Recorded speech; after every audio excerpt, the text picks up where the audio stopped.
Hello, everyone. Welcome to the Real Podcast, where we help you improve your English one conversation at a time. I'm so excited to have you here with me today. Whether you're just starting out or looking to sharpen your skills, this podcast is for anyone who wants to learn English in a fun and easy way. Each episode will explore new vocabulary, useful phrases, and practice speaking together. So grab your headphones, relax, and let's dive into today's lesson. Welcome to the Deep Dive. Today we're diving into your notes on manifestation and the law of attraction. Specifically, this conversation between Raj Shamani and experts Mitesh Khatri and Indu Agarwal. You've been really interested in how much power we actually have over our own lives. And this conversation seems to get right to the heart of that. It does. One of the first things that jumped out at me was how they reframe the way we think about our emotions. They argue that our emotions aren't just fleeting feelings, but deeply ingrained habits. Habits. That's an interesting way to think about emotions. What do they mean by that? They compare it to other habits, even addictions like alcoholism. For example, they talk about how someone who's always looking for a reason to be sad will find one, just like someone looking for a drink will find any excuse. It's not really about the external situation, but the internal pattern. So it's less about what happens to us and more about how we react to it. Exactly. And this is where their concept of don't solve, evolve comes in. Instead of constantly trying to fix our problems, they suggest we should focus on evolving beyond them by changing those internal patterns. Okay, so how do we actually do that? They gave that example of the doctor who was on the verge of suicide but then turned her life around. What was the key for her? Well, she initially believed her despair stemmed from her marriage and finances. But with Mitesh and Indu's guidance, she realized she had actually been carrying these feelings of sadness and helplessness since childhood. Wow, that's a powerful realization, recognizing that we might be carrying these emotional patterns for years without even realizing it.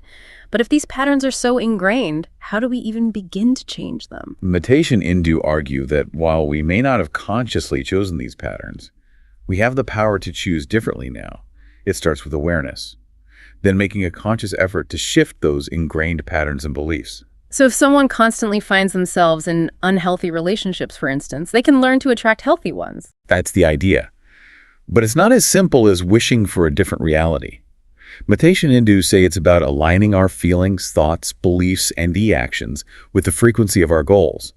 They call this aligning our FTBA, feelings, thoughts, beliefs, and actions with the outcome we want. FTBA, got it. So it's not enough to just daydream about a better job. You have to embody the feelings, thoughts, beliefs, and actions of someone who is already thriving in their career. Exactly. They give a great example of this with a woman in their Platinum membership program. She was a successful consultant making great money, but she couldn't find a partner. She'd keep attracting and ending up in bad relationships. It sounds like her actions weren't quite aligned with her desire for a healthy relationship. Exactly. Mitesh and Indu told her to focus on upgrading herself, not finding a partner immediately. 6 months later, she ended up getting married. Wow, that's quite a turnaround. But it makes sense if you think about it. If you believe you can achieve something and actually act accordingly, you're much more likely to see those results in your life. That's what they're getting at. They use the analogy of a radio. You tune your dial to a specific frequency to listen to a particular station. Manifestation is similar, aligning your FTBA to the frequency of your goals. So someone who constantly complains about never having enough money, yet refuses to tip at restaurants because they are saving, their actions aren't really aligned with attracting wealth, right? Precisely. They talk about going through life with a poverty mindset versus a millionaire mindset. Yeah. A millionaire sees a financial setback as temporary, while someone with a poverty mindset might see it as confirmation that they'll never be wealthy. It all comes back to those ingrained beliefs and habits we were talking about earlier. It's like our beliefs become self-fulfilling prophecies in a way. If you believe something is possible, you're more likely to take the actions that make it happen. And on the flip side, if you believe you're limited, those limitations become your reality. But how do we actually shift those deep-seated beliefs? It feels like more than just positive thinking. Right? It's about rewiring those ingrained patterns. And Mitesh and Indu have a specific system for that called the Daily Magic Practice, or DMP. They touched on this briefly. Tell me more about this daily magic practice. What exactly is it? It's a daily group practice they lead on Zoom with hundreds of participants. It combines music, movement, and affirmations to help people shift their emotional state and reinforce those positive beliefs we've been talking about. Music, movement, and affirmations. It sounds almost like a workout for your mind. What kind of music do they use? They use specific tracks designed to evoke certain emotions and energy. I think they even have a playlist on their website. That's cool. I'll have to check it out. And what about the movement aspect? Is it like dancing? It can be. They incorporate different types of movement. Sometimes it's more meditative. Other times it's about physically shaking off negativity or embodying confidence and power. Interesting. So it's about getting your mind and body in sync with those desired feelings. And then there are the affirmations. How do those work within the DMP framework? The affirmations are carefully crafted statements designed to challenge limiting beliefs and reprogram the subconscious mind with positive ones. Repeating those affirmations, especially while your emotional state is heightened through the music and movement, can be really powerful. It sounds like a really holistic approach, addressing the mental, emotional, and even physical aspects of transformation. Exactly. And it ties back to their don't solve, evolve philosophy. Instead of just trying to fix external problems, the DMP provides tools to shift your internal state, which can then lead to positive changes in all areas of your life. This reminds me of something else they talked about, the 4 strings of a fulfilling life. Can you refresh my memory on that one? They compare it to a guitar. Money, career, health, and relationships are like the 4 strings. If even one string is out of tune, the whole instrument suffers. They emphasize that we need to define what matters most to us in each area and strive for balance. So it's about holistic success, not just focusing on one area and neglecting the others. This example of the 65-year-old man who joined their program to improve his health really highlights that. To go from barely doing 5 push-ups to 100 push-ups and 100 squats in 9 months is incredible. It is. And for him, it all started with the desire to feel better physically. But it sounds like the changes extended to other areas of his life as well. That makes sense. If you're feeling healthy and energized, it's bound to have a positive ripple effect on your work, your relationships, everything. But they also make this bold claim that you can achieve a decade's worth of success in just 1 year. How is that even possible? Well, they believe success isn't directly proportional to time. It's about accelerating your growth by adopting the beliefs and strategies of those who have already achieved what you desire. So it's not about reinventing the wheel, but learning from those who've already figured out how to make it spin faster. Precisely.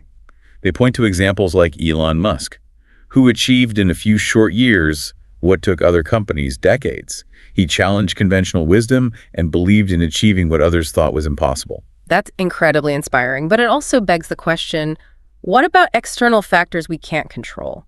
What if someone's doing everything right, aligning their FTBA, taking action, and then a global recession hits, or they experience a personal tragedy? How do you reconcile that with the law of attraction? That's a great question. It is something Mitesh and Indu address head-on.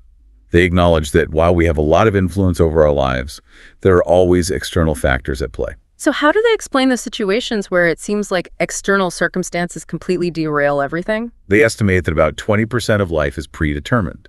Things like our genetics, the family we're born into, and certain life events that are beyond our control. So that 20% is like the cards we're dealt, but we get to choose how we play the remaining 80%. Exactly. It's not about denying challenges exist. It's about choosing how we respond to them. They talked about how during the COVID-19 pandemic, some people thrived while others struggled. Some even started successful businesses or made significant life changes. That's a really good point.